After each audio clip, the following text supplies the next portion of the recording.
fiskale, por edhe makroekonomike, si dhe stabilitetit të sektorit financiar. Në këtë aspekt, unë do doja që shkurtimisht pra të them disa fjalë sa i përket performancës ekonomike gjatë vitit kaluar. Mund të them që përkundër sfidave të jashtme, por edhe sfidës së brendshme, pra në formimin e institucioneve pas zgjedhjeve të 9 shkurtit vitin e kaluar, që ishin si faktor kufizues, sepse si qeverinë e detyrë nuk i kishim të gjitha instrumentet në dispozicion, sidomos ato legislative, pra reformat legislative, si dhe mungesën e miratimit të marrëveshjeve ndërkombëtare, po përkundër gjitha këtyre faktorëve kufizues, mund të konsiderojmë që ekonomia ka performuar mirë, tyrat buxhetore gjithashtu kanë qenë në ekzekutim ashtu siç ka qenë planifikuar, gjë që neve na ka mundsuar pastaj si qeveri, edhe pse ishim me kompetenca të kufizuara, të vazhdojmë mbështetjen edhe të sektorit privat, të ekonomisë, si dhe të ambisërive. Kjo ka rezultuar në rritje të vazhdueshme ekonomike, kjo ka rezultuar në rritje të vazhdueshme të punësimit, por edhe po besoj që trendi i njëjtë tashmë do të përshpejtohet, duke pasur parasysh që nga rezultati i zgjedhjeve të 28 dhjetorit kishim një formim të shpejtë pra të institucioneve edhe të kuvendit dhe të qeverisë këtë javë, dhe po besoj që shumë shpejt tani do të vazhdojmë tutje edhe me procedimin apo votimin, ratifikimin e marrëveshjeve ndërkombëtare në Kuvendin e Republikës Kosovës, si dhe të buxhetit vjetor për vitin 2026, gjë që i eviton pra rreziqet e parapara që ishin qoftë pra rreziku për të mbetur pa buxhet, apo edhe rreziku tjetër financiar që në rast të mos ratifikimit me kohë të këtyre marrëveshjeve ndërkombëtare, kjo do të rezultonte në humbje të atyre fondeve. E po besoj që me ratifikimin e marrëveshjeve sot pritet, Kosova, shteti ynë, pra do të ketë mundësi shtesë që të jap një përshpejtim edhe më tutje pra rritjes ekonomike dhe të mundësoj pra gjenerim të aktivitetit ekonomik, vendeve të reja të punës, por edhe paga e mirëqenie më të mirë. Pas zgjatur shumë, unë fjalën do t'ja kaluar guvernatorit Ismaili, e pastaj fjala do t'i kaloj edhe zotri Amaglobelli, që është kryesues i misionit të Fondit Monetar në Kosovë. Guvernator, fjala për ju. Faleminderit, ministër. I nderuar ministër Morati, i nderuar zotri Amaglobelli, shef i misionit, përfaqësues të FMN-s, të nderuar përfaqësues të mediave, zonja dhe zotrinj. Është kënaqësi që të drejtohemi sot me përfundimin e suksesshëm të misionit FMN-s, përkatësisht sipas nenit 4 të konsultimeve, i cili ka qenë në Kosovë nga data 3 shkurt deri më sot. Fillimisht dëshiroj të falenderoj shefin e misionit, zoti David Amaglobelli, për punën e bashkëpunimin e shkëlqyeshëm së bashku me ekipin e tij nga Washington DC, si edhe zotin Sebastian Sosa, përfaqësues rajonal, për mbështetjen dhe bashkëpunimin e vazhdueshëm që ka qenë thelbësor në arritjen e këtyre reformave që do t'i përmendim në vijim. Gjatë këtij misioni diskutimet u fokusuan në sektorin financiar, perspektivën ekonomike dhe politikat e sektorit financiar, dhe gjithashtu u njoh për kushtimi dhe progresi i shënuar në stabilitetin financiar, në qëndrueshmërinë ekonomike dhe reformat strukturore, si edhe ato brenda Bankës Qendrore të Republikës Kosovës. Banka Qendrore e Republikës Kosovës ka avancuar në mënyrë të vazhdueshme reformat me qëllim të forcimit të kornizës së qeverisë, rritjen e stabilitetit financiar dhe përafrimin e mëtejshëm të kornizës rregullative dhe mbikëqyrëse me standarde ndërkombëtare, veçanërisht me ato të Bashkimit Evropian. Vlerësimi i FMN-s pasqyron përpjekjet tona të qëndrueshme dhe proaktive dhe jemi të inkurajuar nga progresi i arritur deri më tani. Pa pasur nevojën të ripërsëritem në qëndrimet që i përmendi ministri deri tani, ekonomia e Kosovës vazhdon të paraqesë një qëndrueshmëri dhe ecuri pozitive, me tregues që dëshmojnë për një rrugë të rritjes së qëndrueshme me gjithë rreziqet që kërkojnë vëmendje. Qëndrueshmëria e sektorit financiar dëshmohet nga përputhshmëria e vazhdueshme të gjithë treguesve të shëndetit financiar me standarde ndërkombëtare dhe standarde vendosura nga BCK-ja. Sektori bankar që përfaqëson pjesën vazhdon të mbetet i fortë, i qëndrueshëm, i kapitalizuar mirë, me likuiditet dhe i mbështetur në nivele të ulta të kredive jo performuese. Bankat vazhdojnë të luajnë një rol vendimtar në mbështetjen e ekonomisë reale. Kreditimi ka shruar një rritje dyshifrore prej rreth 14.7% dhe depozitat u rritën rreth 13% me një rritje të vazhdueshme dhe historikisht në ritme të qëndrueshme. Krediti jo performuese mbetën në nivele të ulta prej 2.1% dhe raporti i mjaftueshmërisë së kapitalit u rrit në 17.2%, që është në përputhje me kornizën rregullative përkatësisht minimumin e kërkuar prej 14%, si dhe raporti e kredi depozita arritin 85.2% në fund të vitit. Edhe tregues tjerë të vendosur të shëndetit financiar janë brenda limiteve. Më lejoni gjithashtu në disa pika të përmend progresin që ka bërë Banka Qendrore në zbatim të rekomandimeve të mëparshme të artikullit 4 të FMN-s, pra të vlerësimit paraprak. Kam kënaqësinë të raportoj se reformat në fusha të tilla kyçe po avancojnë dhe në mënyrë të vazhdueshme në shumicën e pika kryesore të ato janë të realizuara apo në proces të fundit të realizimit. Sa i përket forcimit mbi mbikëqyrjes bankare dhe kornizës së SREP-it, BQK-ja ka përfunduar njësër hapash përgatitor gjithëpërfshirës, duke filluar nga zbatimi i indikatorëve paralajmërues të hershëm e deri te automatizimi i proceseve vlerësuese dhe drafti i manualit. Ligji për bankat i miratuar së fundi dhe i publikuar nga Gazeta Zyrtare pas shqyrtimit kushtetues përfaqëson një arritje madhore në këtë drejtim dhe na shërben që të forcojë edhe më tej qëndrueshmërinë e sektorit bankar dhe përbën një hap drejt integrimit me BE. Reforma e tillë është mbështetur edhe nga asistenta e çmuar e FMN-s dhe ka qenë pjesë e konsultimeve nga artikullin e 4, marrëveshjes së SB8 dhe marrëveshjes tjetër për qëndrueshmëri dhe reziliencë e përfunduar me sukses po ashtu vitin e kaluar. Në aspektin e menaxhimit të krizave, jemi duke rishikuar kornizën e mbështetjes për likuiditet emergjent që po punojmë bashkë me FSDK-n. Krahas rishikimit të ligjit për sigurimin e depozitave, cili me mbështetjen e Ministrisë së Financave dhe Bankës Botërore po avancon, krizave do të vazhdoj si një projekt i ri me asistencën e FMN-s. Së treti, ne po vazhdojmë të forcojmë kornizën tonë makroprudenciale përmes instrumentave të zbatuara dhe po fuqizojmë aftësitë tona analitike dhe të parashikimit përmes modeleve të reja makroekonomike. Për më tepër edhe ligji për bankat e mandaton qartë BQK-n si autoritet makroprudencial, ndërsa ndryshime tjera do të reflektohen edhe në ligjin e BQK-s. Jemi duke punuar me FMN-n për një asistencë të re shumë vjeçare teknike në rritjen e kapacitetit tona të modelimit dhe parashikimit ekonomik dhe për këtë qëllim një mision tjetër i FMN-s është në Kosovë dhe do të vazhdojnë edhe javën tjetër. Së katërti, në fushën e qeverisjes, transparencës dhe menaxhimit të rrezikut, kemi përmbushur të gjitha rekomandimet e mosave mbrojtëse, si dhe këto të artikullit 4, ndërsa puna është fokusuar tash në rishikimin e ligjit të BQK-s dhe zbatimin e rekomandimeve të dhëna nga misionet paraprake. Po avancojmë gjithashtu një asistencë të re teknike në fushën e sigurisë kibernetike, menaxhimit të rrezikut dhe inteligjencës artificiale dhe një mision për këtë kemi pasur ditë më parë. Në aspektin e sistemit pagesave kemi përgatitur kornizën dhe kemi harmonizuar atë me BE-n për aplikim për SEPA. Pas shqyrtimit kushtetues, dy ligje, siç e dini, do të riprocedohen në kuvend, ligji për shërbimin e pagesave dhe ligji për plotësimin e ndryshimit ligjit për shpërlarjen e parave të financimit të terrorizmit. Dhe ne besojmë që do të vazhdojmë tutje, do të kemi përkrahjen e qeverisë që të vazhdojmë me një procedurë të përshpejtuar. Paralelisht po avancojmë edhe në mënyrë aktive sistemin e pagesave të brendshme, të menjëhershme të quajtur TIPS Clone me Bankën Itali si përpjekje jonë për modernizimin e infrastrukturës pagesave, të efikasitetit dhe shpejtësisë si dhe përfshirjes financiare.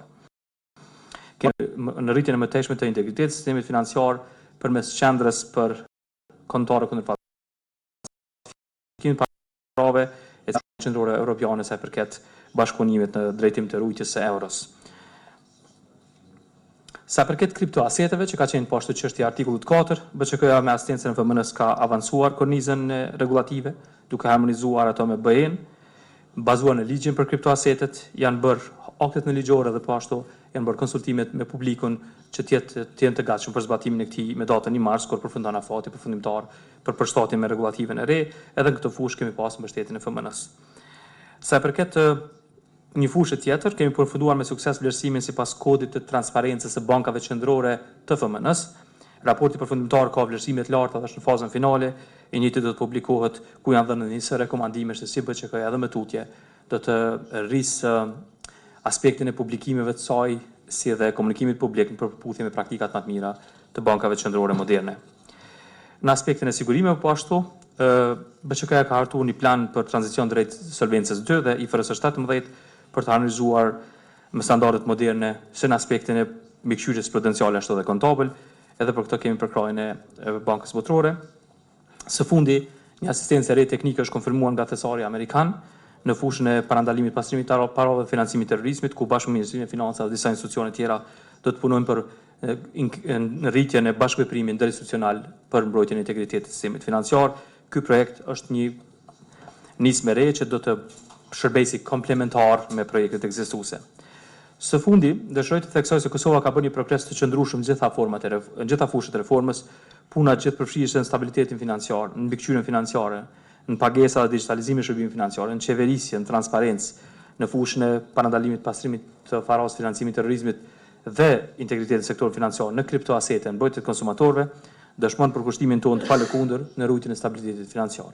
Këto reforma pasqyrojnë vizionin tonë të qartë për ndërtimin e sistemit financiar të qëndrueshëm, transparent dhe modern, të i parafruar me standardet e Bashkimit Evropian.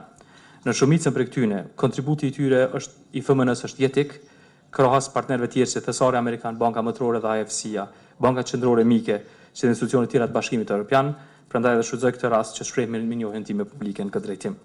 Shpreh mirënjohjen time gjithashtu për stafin e BÇK-s për punën dhe angazhimin në qurin përpara këtyre reformave, si edhe organeve drejtuese të BÇK-s për mbështetjen e zbatimit të tyre.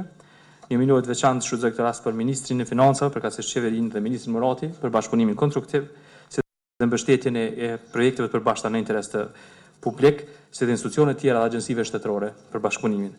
Në fund, dëshoj të falenderoj në fund këtij misioni dhe adresimi edhe një herë zotrin Amaglobelli për mbështetjen e vazhdueshme për bashkëpunimin konstruktiv dhe profesional, si dhe një partner i besueshëm dhe i rëndësishëm në rrugtimin tonë transformues.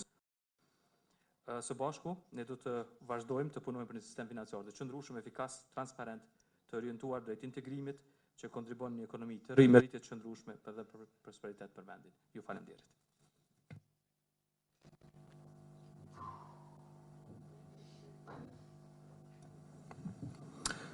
Good morning. It's a great pleasure. Mirëmëngjes, është një kënaqësi të jem këtu me ministrin Murati. Guvernatorin Ahmet, milionit ju përgëzoj së pari për formimin e kuvendit dhe të qeverisë. Pas një ngërçje të zgjatur, ky është një hap i mirëpritur. Na erdhi shumë mirë që kjo ndodhi pikërisht gjatë kohës së vizitës sonë. Ne sapo kemi përmbyllur konsultimet tona në kuadër të nenit 4, që është pjesë e punës rishikimit vjetor të rregullt të gjitha shteteve anëtare të FMN-s. Ne kemi ndarë gjetjet tona preliminare dhe rekomandimet e politikave për palët tona partnere, por do të bëjmë një përmbledhje të mesazheve kyçe këtu.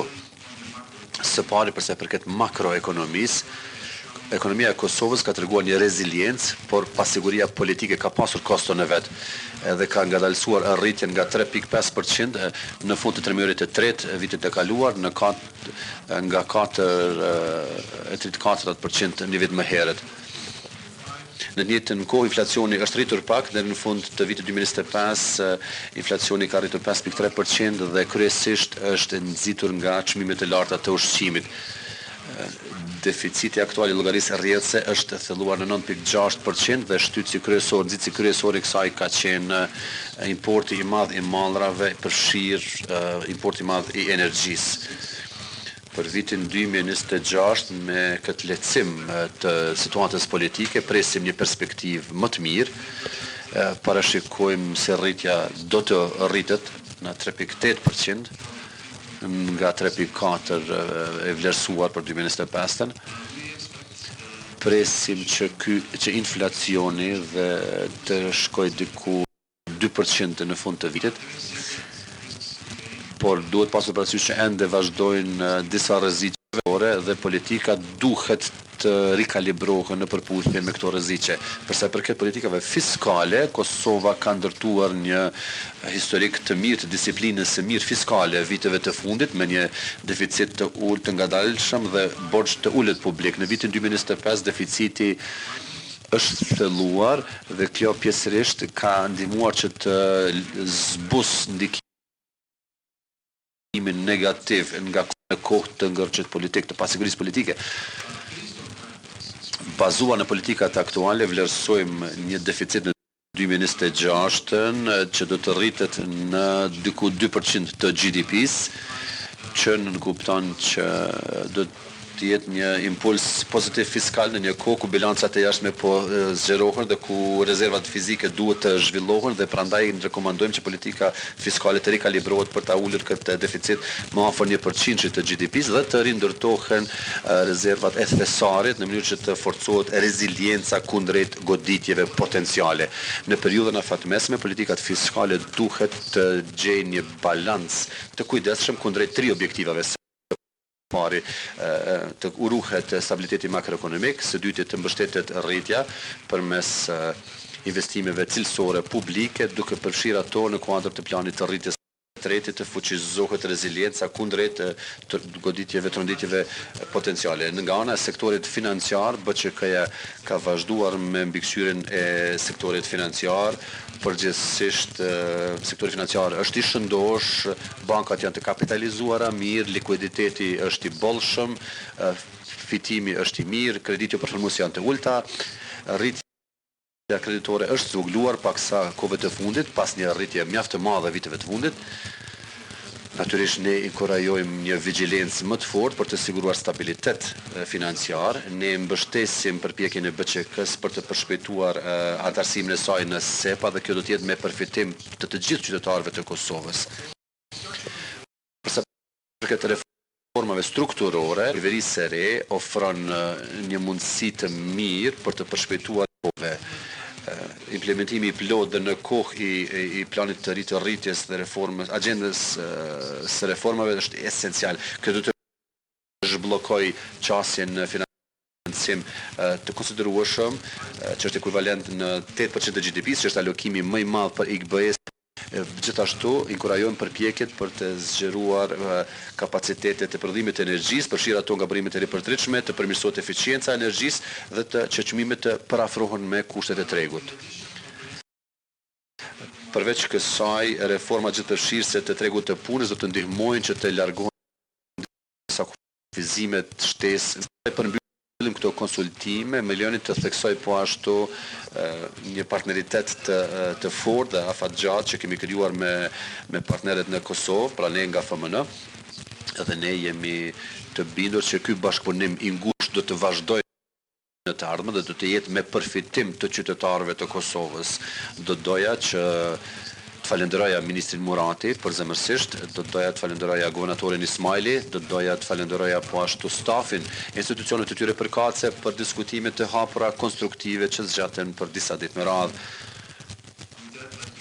Më lejoni të përmbyll fjalimin tim duke thënë se ne deklaratën tonë përfundimtare do të ta bëjmë publike sot gjatë ditës. Ju faleminderit. Guvernatorin Ismaili dhe zotri David Amaglobeli. Nëse ka ndonjë pyetje në lidhje me çështjet që ngritën apo që u diskutuan,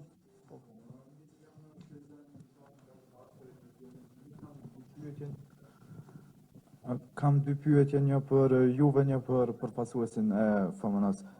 Fillimisht ministër pyet për çështjen e presidentit. A janë të gatshëm përmes konsenzusit që kandidati për president të jetë nga opozita? Dhe pyetja për përfaqësuesin e FMN-s është: në Kosovë pati rritje pagash dhe rritje të skemave sociale. Ju si FMN, a keni sugjeruar këtë çështje, këshilluar qeverinë e Kosovës dhe a mendoni se e prek stabilitetin financiar kjo situatë? Faleminderit.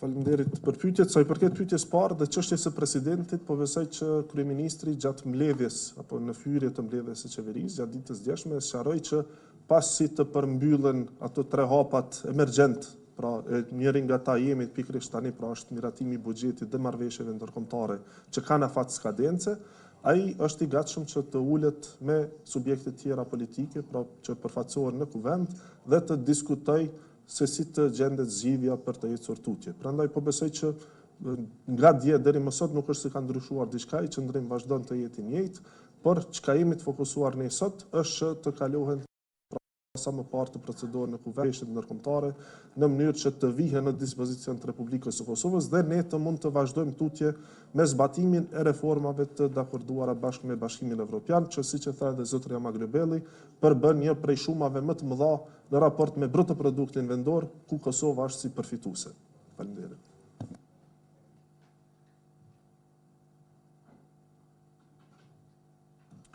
So on the question of tek pyetja e këtyre transferave sociale dhe pagave. Ne po vitin e fundit kemi parë rritjet e pagave dhe të transfereve sociale.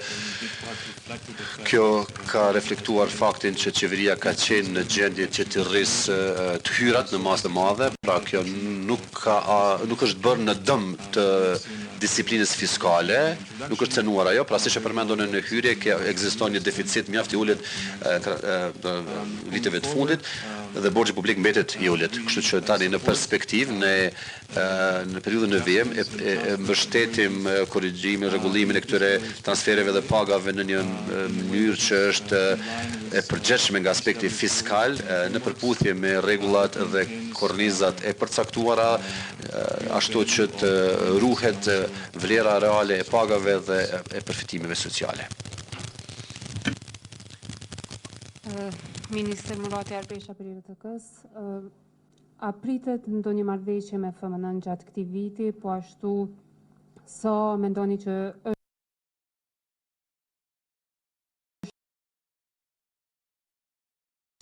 i qëndrueshëm për shefin e FMN-s, cilat mund të jenë disa nga sfidat kryesore me të cilat mund të përballet sektori financiar në Kosovë, po ashtu a keni pasur ndonjë rekomandim edhe sa i përket normave të interesit dhe kreditimet? Për ju guvernator, si po ndikon inflacioni në zhvillimin ekonomik të vendit, po ashtu gjatë vitit kaluar kemi parë që një pjesë e bankave i kanë rritur tarifat e shërbimeve bankare në Kosovë. Ka pasur qytetarë cilët janë ankuar se nuk janë informuar paraprakisht për rritjet të tarifave, çka përbën edhe shkelje. A keni mekanizëm si BÇK, a jeni duke i kontrolluar sa duhet bankat në këto rritje tarifave që po i bëjnë? Faleminderit për pyetjet, të nderuar gazetare.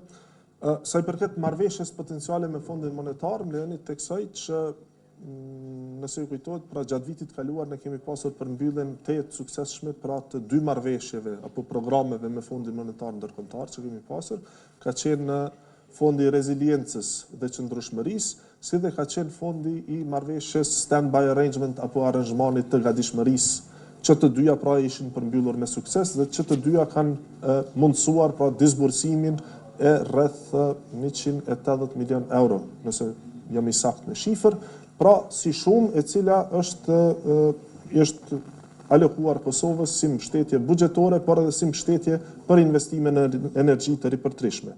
Sa i përket programeve apo marrëveshjeve në të ardhmen, ne vazhdojmë diskutimin me Fondin Monetar Ndërkombëtar, tani si qeverie sapo emëruar nga kuvendi, pra në mandatin e ri, na duhet që të shikojmë prioritetet, të shikojmë mundësitë cilat janë dhe nevojat që kemi pra për programet që ofron FMN-ja dhe patjetër që do të shohim që nëse ka hapësirë për bashkëpunim, kjo të vazhdoj përmes një programi, por gjithsesi bashkëpunimi ynë me Fondin Monetar Ndërkombëtar ka qenë i mirë dhe do të vazhdoj të jetë i tillë sikurse në të kaluarën edhe kur nuk ka program. Sepse, do të thonë edhe pa program e kemi nenin 4 të marrëveshjes me Fondin Monetar Ndërkombëtar që spaku një herë në vit pra kemi edhe rikalibrim të rrugës përpara. Prandaj besoj që bashkëpunimi do të vazhdojë dhe do të jetë i mirë sikurse ka qenë deri më tani. Faleminderit.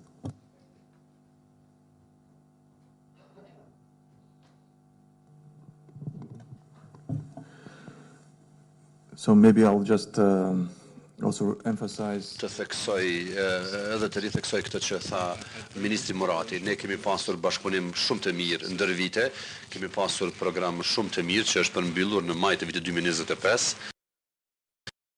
Ky program ka rritur inflacion. Rritja ishte fort gjatë programit, deficitet ishin të ulta, borxhi kishte shënuar rënje, rezervat fizike janë rritur, kështu që në përgjithësi implementimi i programit ka qenë suksesshëm dhe shumica janë përfunduar dhe përmbyllur në kohë.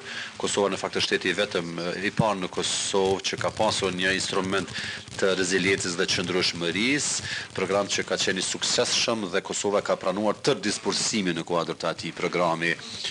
Shkurtimisht më lejoni të përgjigjem në ato pak pyetje që kishit, e para kishte të bënte me sektorin financiar dhe sfidat kryesore, pra siç e përmenda në pjesën hyrëse dhe guvernatori përmendën në pjesën e tij hyrëse, sektori financiar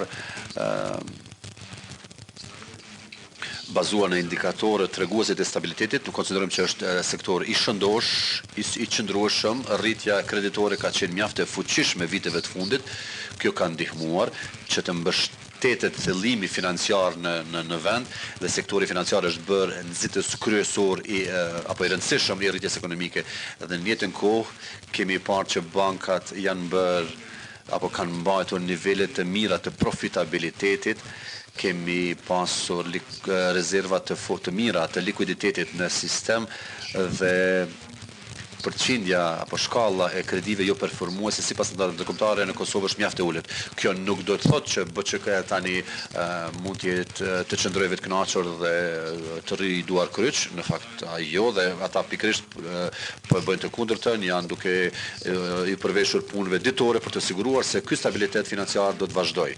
Për sa përket inflacionit, ne kemi parë në kuadër të programit se ka pasur një ullet të inflacionit mjaft të ullet, por në vitën e fundit për shkak të rritjes së importit të produkteve është rritur përsëri në masë të madhe, kështu që këto nivele janë në nivel jo të durë, duhet të ulen. Kemi pasur po ashtu edhe një zbatim të disa politikave fiskale dhe kjo është pjesë e vit për të ulur nivelin e deficitit për këtë vit. Pak a shumë kjo është ajo që pata për të thënë për këto pyetje, guvernator. Pyetjen e nderuar në vijim të zotit Tamaglobeli për çështjen e inflacionit ju përmendet, pra ne ndajmë pikpamjet të njëjta me FMN-n sa i përket presionit inflacionist të vitit të kaluar, i cili u përshpejtua në mesin e vitit të kaluar deri në fund vitit. Tendencat ne presim të jenë rëndëse, pra presim që gjatë këtij viti të fillojë të stabilizohet. Deri në vitin e inflacionit, pra rreth 2/3 kanë qenë të importuara nga jashtë, me përjashtim të vitit 2025 që përbën pak një ndryshim, kryesisht nga ushqimet vjen, mirë po megjithatë me masat ndërmarra dhe koordinimin që e përmeni zoti Tamaglobeli dhe Ministrinë e Financave, kjo çështje pritet që inflacioni pritet që të zvogëlohet dhe të ulet në drejtim të pritjeve tona. Sa përket çështjes së tarifave, më lejoni vetëm 2-3 elemente t'ju shpjegoj. Fillimisht Banka Qendrore ka instrumenta për të mbikëqyrur në mënyrë prudente bankat, jo vetëm bankat, por në këtë rast pyetja ju është kjo, po ashtu edhe ka ndërtuar një departament të ri tash 2 vjet, që quhet Departamenti i Mbrojtjes e Konsumatorit, që ka përveç tjerash edhe aspektin e praktikave, se si bankat i zbatojnë megjithëse në një treg të hapur çmimet janë të lira, megjithatë ka kërkesa përket shpalosjes, mënyrës komunikimit, arsyeshmërisë, metodologjisë e kështu me radhë. Ne kemi pranuar disa ankesa në numër të vogël, të jemi të sinqert. Megjithatë kemi proceset tona të verifikimit, ka është bërë një analizë sa përket këtyre ndryshimeve dhe po ashtu në ditë në vijim ne do të adresojmë ato përmes instrumentave tona rregullatore. Tarifat duhet të jenë të publikuara, duhet të jenë të arsyeshme, duhet të reflektojnë disa metodologji të përcaktuara në këtë drejtim dhe kur ato hasim që nuk ndjekin ato, Banka Qendrore i ndërmerr masat e veta. Por një element që ndoshta mos më harru është Banka Qendrore veç ka marrë një veprim të rëndësishëm kur ka aprovuar rregullorën për llogarinë bazike, që quajmë ne, ku sot mbi 400.000 qytetarë të Kosovës kanë zero tarifa të mirëmbajtjes, të transfereve, të pagesave, ose kanë një pjesë të tyre tarifë të vogël që nuk kalon më shumë se 60 cent në muaj. Pra kjo është hapi më i madh që për qasjen financa, për grupet të cënueshme, domethënë kjo ka qenë hapi më i madh. Veprimet tjera janë aspekti i konkurrencës, pra ne kemi licencuar dhe kemi lejuar që edhe jo bankat të merren me shërbimet e pagesave, gjë që ka bërë që të rritet konkurenca në sektor, edhe me sistemin e ri të pagesave të shpejta që e përmendëm që presim këtë vit ta kemi në funksion, ne do të kemi pagesa brenda sekondave mes bankave dhe kjo gjithashtu do të arrisë konkurrencën. Pra, çështja e tarifave përbën shqetësim për neve, kur ato janë të parësyeshme dhe nuk komunikohen mirë, por edhe një fakt ju tregoj se ndoshta kjo është çështje e perceptimit. Pjesëmarrja e tarifave, pra të hyrave nga jo kamata që quhen në tyrat e përgjithshme të bankave ka ra. Pra nga 25% që kanë kontribuar dikur në tyrat e përgjithshme, në fund vitit janë 21%. Pra pesha e këtyre tarifave në tyrat e bankës ka ra, edhe për shkak të llogarisë bazike për dhe masa tjera që janë ndërmarrë. Veprime individuale gjithmonë janë subjekti i mbikëqyrjes, por nuk flasim për një ambient ku tarifat janë rritë në përgjithësi ose si më thon nga të gjithë, prandaj edhe konkurenca këtu do ta kryejë punën e vet. Faleminderit. Ka ndonjë pyetje tjetër?